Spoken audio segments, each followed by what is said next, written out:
របៀបលុបមេរោគនៅក្នុងទូរស័ព្ទដៃ iPhone អញ្ចឹងបើសិនជាគ្នាយើងគិតថាជានៅក្នុងទូរស័ព្ទដៃរបស់យើងនឹងធ្លាប់ download file ឬក៏ link អីច្រើនដែលយើងអត់ដឹងអញ្ចឹងធ្វើតាមវិធីហ្នឹងត្រូវហើយអូខេអញ្ចឹងជាដំបូងយើងចូលមកក្នុង setting របស់យើងមកបន្តមកទៀតយើង scroll down មកយើងយកពី app ហើយយើង scroll រក app Safari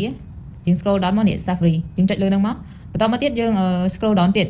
ហើយយើងយកពី advanced នេះយើងយកពី advanced ហ្នឹងមកហើយយើងចុចលើហ្នឹងមកហើយយើង select នេះ website data នេះយើងចុចលើហ្នឹងមកអូខេអញ្ចឹងអានេះសិតតែ file ដែលយើងត្រូវលុបអូខេអញ្ចឹងយើងអត់ធ្វើអីច្រើនទេយើងគ្រាន់តែ remove វា all មកអូខេអាហ្នឹងយើងអាសាចូលមកលុបមកអត់អីទេយើងអត់មានត្រូវបាត់ file អីរបស់យើងសំខាន់ទេបន្តមកទៀតយើងចេញមកក្រៅសិនមកហើយយើងចូលទៅក្នុង file manager របស់យើងនេះ file manager យើងចូលមក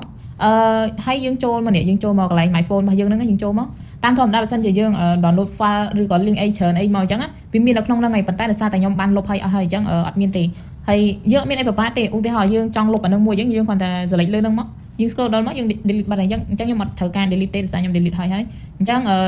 tip ទី3យើងចូលមកក្នុង setting របស់យើងដដែលមកយើង back មកវិញសិនហើយយើងនេះយើងចូលមកក្នុង general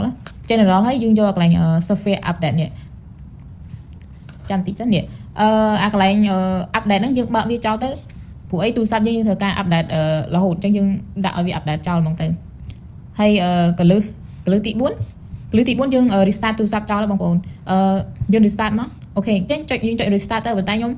តែ restart ទៅខ្ញុំ record ហ្នឹងវាលុបអស់ហើយអញ្ចឹងខ្ញុំមិនចាំ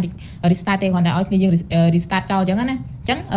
មានតែប៉ុណ្្នឹងទេបើសិនជាយើងពេលយើងធ្វើឲ្យបានប៉ុណ្្នឹងហើយទូរស័ព្ទយើងអត់សូវក្តៅជាងមុនទេហើយវាដើរលឿនជាងមុនអីចឹងអញ្ចឹងវីដេអូខ្ញុំមានតែប៉ុណ្្នឹងទេបើសិនជាខ្ញុំមានអីថ្មីខ្ញុំយកមកចែកម្លែកម្ដងទៀត